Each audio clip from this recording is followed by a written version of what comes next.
Let me show you how we can fix the missing LDAC or LHDC option in Bluetooth device settings on Xiaomi 17T and 17T Pro.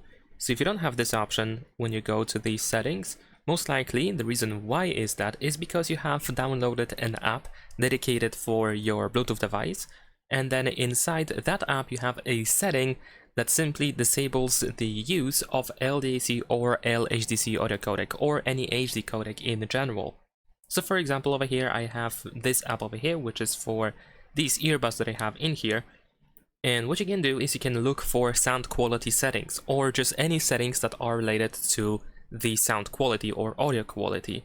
Because if you choose the connection quality as the priority, then most likely that HD audio codec, so LDAC or LHDC, is going to be disabled, and you have to simply switch to the sound quality or set it to priority, and after that you can just return to these settings. You might need to exit them and reopen them, and now as you can see, once again I have LDAC option.